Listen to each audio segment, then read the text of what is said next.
The Chalk Doll by Charlotte Pomerantz. Rose had a cold. The doctor said to stay in bed and try to nap during the day. Rose's mother kissed her and drew the curtains. "You forgot to kiss me," said Rose. "I did kiss you," said Mother. "You didn't kiss me good night." Mother went over and kissed her. "Good night, Rosie," she said. "I need my bear," said Rosie. "Your bear?" said Mother. "You haven't slept with your bear since you were little." I'm still little," said Rose. "Mommy," she said, "did you have a bear when you were a little girl in Jamaica?"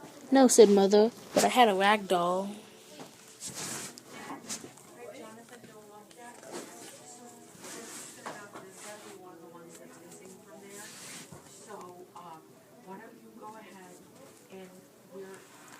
I took a piece of material and folded it over once.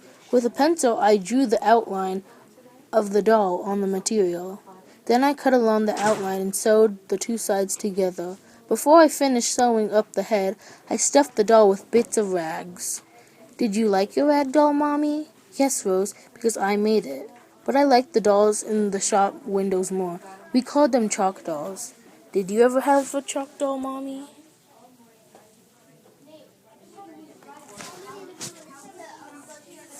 "Yes, my aunt worked for a family who gave her a chalk doll, and my aunt gave it to me.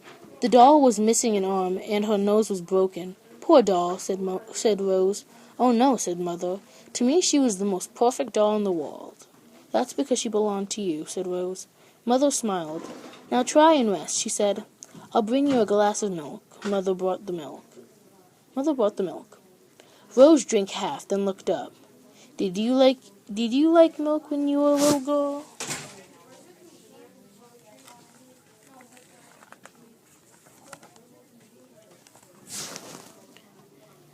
"I loved milk," said Mother, "but the milk was different. It came in a can and it was sweeter and thicker. Every morning my mother took out 2 tablespoons and dropped them into the tea. We all got a taste. After breakfast, Mother would cover the can with foil and hide it." "Where did she hide it, Mommy?" Mother shrugged. "I never found out," she said, "but I watched her every morning and dreamed that one day when I grew up, I was going to buy a whole can and drink it all." "Did you?" said Rose. Mother was quiet. "No," she said finally. "I never thought about it till just now." "Tell me another story," said Rose. "I can't think of any," said Mother.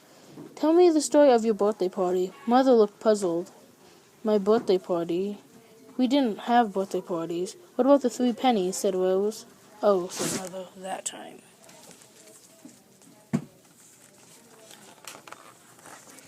On the day I was 7 years old, my mother gave me 3 pennies. I had never had so much money.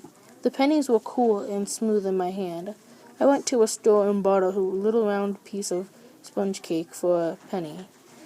Then I went to another store and bought a penny's worth of powdered sugar. In the third store, I bought 6 tiny candies for a penny.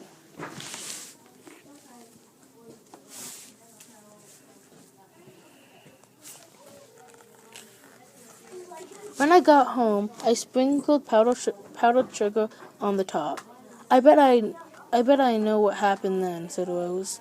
5 friends came over. You cut the cake into 6 little pieces, and you had a party. But, Mommy, you didn't get any presents." "No, I never did."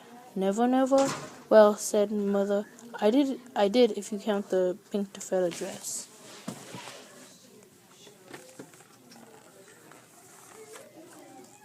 My mother was a seamstress. She worked at home sewing for other people. One year she brought home some pink taffeta. Pink taffeta was my favorite. She said she would try and make me a dress for my birthday. But she was so busy sewing dresses for other people that weeks and weeks went by and she still hadn't touched the pink taffeta. The night before my birthday, I went to bed hoping she would make the dress while I was asleep. But when I woke up, the pink taffeta material was still there. I went to the yard and cried. Rose leaned over and hugged her mother. "Poor Mommy," she said. "Did she ever make the dress?" Yes, said Mother. She finished the dress a month after my birthday. It was the most beautiful dress I ever had. What kind of shoes did you wear with it, Mommy? No shoes, Rose. No shoes, Rose. We only wore shoes to church on Sunday. You mean you went to school barefoot? Yes, said Mother. Nobody wore shoes except the teacher, but I did wear high heels.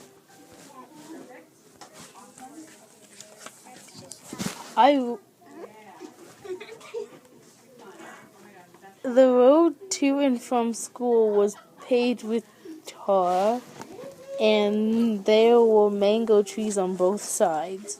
We ate the sweet fruit and dropped the pits. They dried in the sun.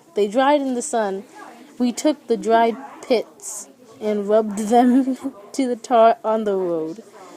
The tar was soft and sticky. After we rubbed the mango pits in the tar, we pressed the sticky pits against the heels of our feet until they stuck. Then we walked home clickety-click-clacking on our mango heels. Rose smiled.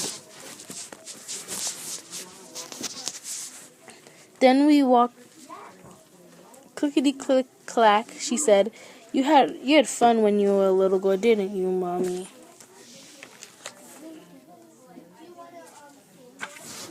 Yes, Rosie, I did. Do I have as much fun as you did? Rose asked.